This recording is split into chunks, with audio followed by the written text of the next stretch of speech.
नमस्कार बच्चों, हमारे चैनल पर आपका स्वागत है। अगर आप हमारे चैनल पर पहली बार आए हैं तो इसे जरूर सब्सक्राइब करें और नई वीडियो। हेलो दोस्तों, कैसे हैं आप सभी। आज का हमारा पाठ है डाकिये की कहानी कंवर सिंह की जुबानी। कक्षा 5। ये एक भेंट वार्ता है। प्रतिमा शर्मा जी जब कंवर सिंह जी से मिलती है तो उनमें क्या क्या बातचीत होती है, इसी बातचीत को हम इस पाठ में भेंट वार्ता के रूप में जानेंगे। शिमला की माल रोड पर जनरल पोस्ट ऑफिस है। उसी पोस्ट ऑफिस के एक कमरे में डाक छापने का काम चल रहा है। सुबह के 11:30 बजे हैं।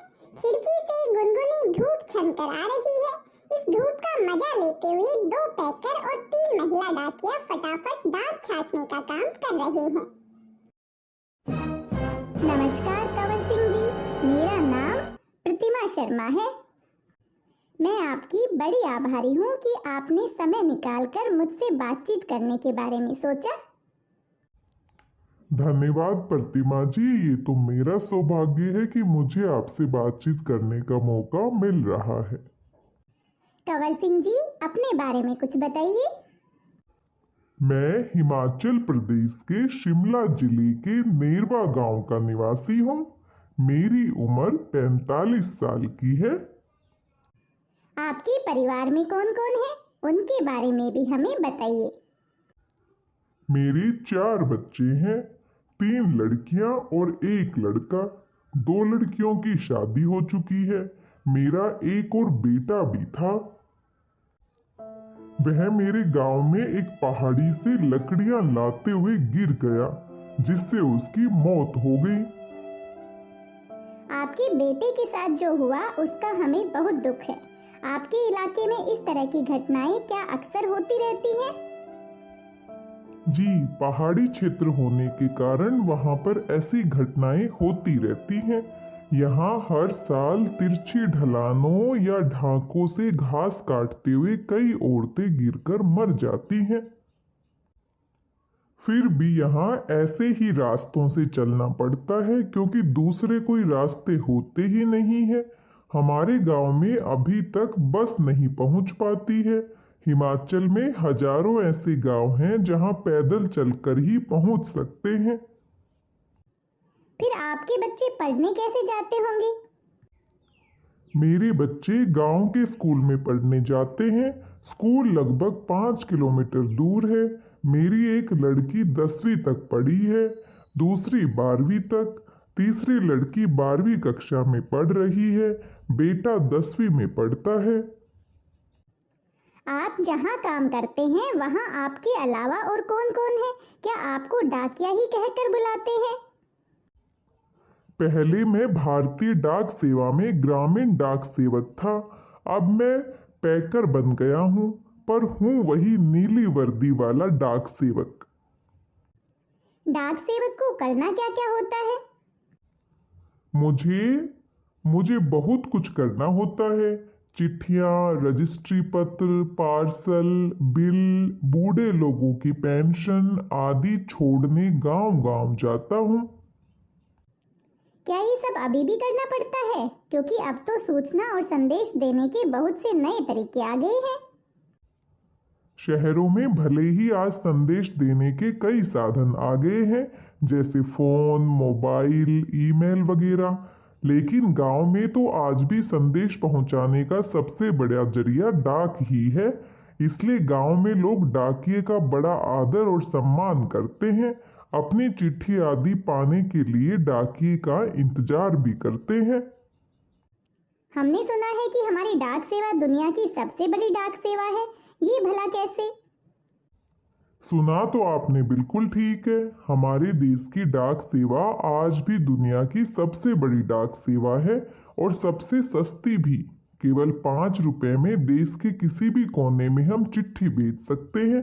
पोस्ट कार्ड तो केवल 50 पैसे का ही है, यानी 50 पैसे में भी हम देश के हर कोने में अपना संदेश भेज सकते हैं। आपको अपनी नौकरी में मजा तो बहुत आता होगा। मुझे अपनी नौकरी बहुत अच्छी लगती है। जब मैं दूर नौकरी करने वाले सिपाही का मनी ऑर्डर लेकर उसके घर पहुंचाता हूं, तो उसके बूढ़े माँ बाप का खुशी भरा चेहरा देखते ही बनता है।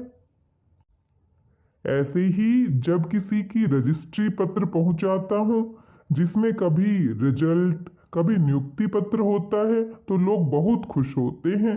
बूढ़े दादा और बूढ़ी नानी तो पेंशन के पैसे मिलने पर बहुत ही खुश हो जाते हैं। 6 महीनों तक वे मेरा इसके लिए इंतजार करते हैं। हिमाचल में बूढ़े लोगों को पेंशन हर 6 महीने के बाद इकट्ठी ही दी जाती है। आप क्या शुरू से ही इसी डाकघर में काम कर रहे हैं? शुरू में तो मैंने लाहौल स्पीति जिले के किब्बर गांव में 3 साल तक नौकरी की है। ये हिमाचल का सबसे ऊंचा गांव है। इसके बाद 5 साल तक इसी जिले के काजा में और 5 साल तक किन्नौर जिले में नौकरी की है। उस वक्त इस गांव में टेलीफोन नहीं थे, बसें भी सिर्फ मुख्यालयों तक ही जाती थी। अभी भी कई ऐसे गांव हैं जहां न तो बस जाती है और न ही वहां टेलीफोन है। ऐसी जगह में ग्रामीण डाक सेवक का बहुत मान किया जाता है और वो उसका बड़ा बेसब्री से इंतजार भी करते हैं। आप पहाड़ी इलाके में रहते हैं, जाहिर है डाक पहुंचाना आसान काम तो नहीं होगा आपके लिए। हाँ, मुश्किलें तो जब मैं किन्नौर जिले के मुख्यालय रिंगांग पीओ में नौकरी करता था, तो सुबह 6 बजे मेरी ड्यूटी शुरू हो जाती थी। मैं 6 बजे सुबह शिमला जाने वाली बस में डाक का बोरा रखता था और रात को 8 बजे शिमला से आने वाली बस से डाक का बोरा उतारता था। पैकर को ये सब काम करने पड़ते हैं। किन्नौर और लाहौल स्पीति हिमाचल प्रदेश के बहुत ठंडे तथा ऊंचे जिले हैं। इन जिलों में अप्रैल महीने में भी बर्फबारी हो जाती है। बर्फ में चलते हुए पैरों को ठंड से बचाना पड़ता है, वरना स्नोबाइट हो जाते हैं, जिससे पैर नीले पड़ जाते हैं और उनमें गैंग्रीन हो जाता है, जिससे उंगलियां झड़ सकती हैं। इन जिलों में मुझे एक घर से दूसरे घर तक डाक पहुंचाने के लिए लगभग 26 किलोमीटर रोजाना चलना पड़ता था। हिमाचल में एक गांव से दूसरे गांव की दूरी लगभग 4 या 5 किलोमीटर तक होती है। हिमाचल के गांव छोटे छोटे होते हैं। एक गांव में बस 8 से 10 या कभी कभी 6-7 घर ही होते हैं, इसीलिए चलना काफी पड़ता है। घर बहुत दूर दूर होते हैं। चलना तो खैर हमारी आदत में ही शामिल हो चुका है। ग्रामीण डाकिये की जिंदगी में तो चलना ही चलना है। आपने बताया था कि पहले आप डाक सेवक थे, अब पैकर हैं। इसके आगे भी कोई प्रमोशन है क्या? पैकर के बाद डाकिया बन सकते हैं, बस एक इम्तिहान पास करना पड़ता है। अभी तो काम के हिसाब से हमारा वेतन काफी कम रहता है। सारा दिन कुर्सी पर बैठकर काम करने वाले बाबू का वेतन कहीं ज्यादा होता है। पैकर का वेतन बाबू के जितना ही हो जाता है। अब तो डाकिये की नौकरी में लगना भी बहुत मुश्किल हो चुका है। हम में से जितने डाकिये रिटायर हो चुके हैं, उनकी जगह नए डाकियों को नहीं रखा जा रहा है। इससे पुराने डाकियों पर काम का बोझ दिन प्रतिदिन बढ़ता ही जा रहा है। न जाने आने वाला समय कैसा होगा। काम के दौरान कभी कोई बहुत खास बात हुई हो तो हमारे साथ जरूर साझा कीजिए। एक घटना आपको सुनाता हूँ प्रतिमा जी। मेरा तबादला शिमला के जनरल पोस्ट ऑफिस में हो गया था। वहां मुझे रात के समय रेस्ट हाउस और पोस्ट ऑफिस चौकीदारी का काम दिया गया था। यह 1998 की बात है। 29 जनवरी को रात लगभग 10:30 बजे का समय था। बाहर से किसी ने पोस्ट ऑफिस का दरवाजा खटखटाया। मैंने पूछा, कौन है? जवाब आया, दरवाजा खोलो, तुमसे बात करनी है।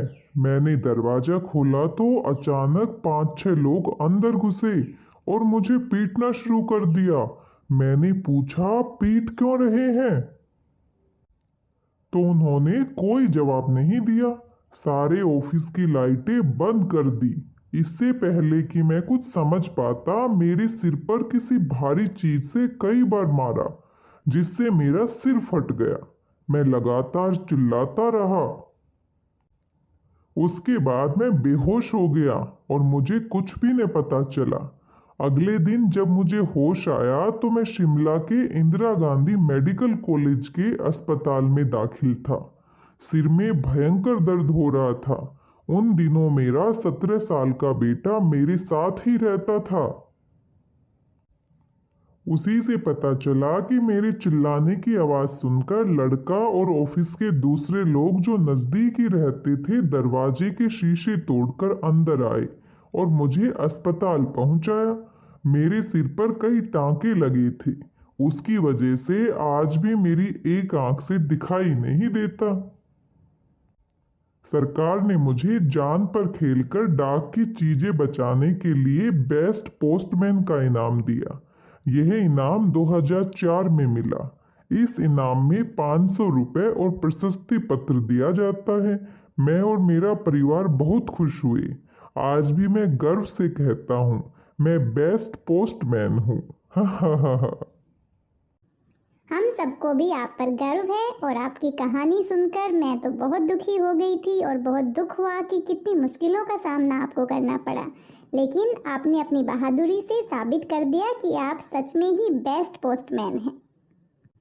हम सभी को आपके जीवन से बहुत प्रेरणा मिली है और आप कितनी मुश्किलों का सामना करते हुए पहाड़ी क्षेत्र में डाक एक घर से दूसरे घर तक लेके जाते थे, ये अपने आप में बहुत बड़ी बात है। मुझे पूरा विश्वास है जो भी इस भेंट वार्ता को सुनेगा या इसको पत्रिका में पढ़ेगा तो जरूर आपके जीवन से प्रेरित होगा। आप सभी के जीवन के लिए एक बहुत बड़ा प्रेरणा स्रोत है। धन्यवाद प्रतिमा जी, बहुत अच्छा लगा आपसे बातचीत करके और अपने जीवन के बहुत सारे किस्सों को आपके साथ साझा करके एक बार फिर से यादें ताजा हो गई। आपका साक्षात्कार मेरे लिए हमेशा यादगार रहेगा और जल्द ही मैं आशा करती हूँ आप इसे पत्रिका में पढ़ेंगे और बाकी सभी लोग इसे पत्रिका में पढ़ेंगे। बहुत बहुत धन्यवाद। बहुत बहुत धन्यवाद कंवरपाल सिंह जी। आपके आने वाले जीवन के लिए अनेक शुभकामनाएं। धन्यवाद प्रतिमा जी। वीडियो आपको पसंद आया है तो लाइक कीजिए, अपने दोस्तों के साथ शेयर कीजिए और अभी तक आपने हमारे चैनल को सब्सक्राइब नहीं किया है तो प्लीज हमारे चैनल को सब्सक्राइब कीजिए। शुक्रिया। अगर आप ऐसी ही अच्छी वीडियोस देखना चाहते हैं तो मेरे चैनल को सब्सक्राइब, शेयर एंड लाइक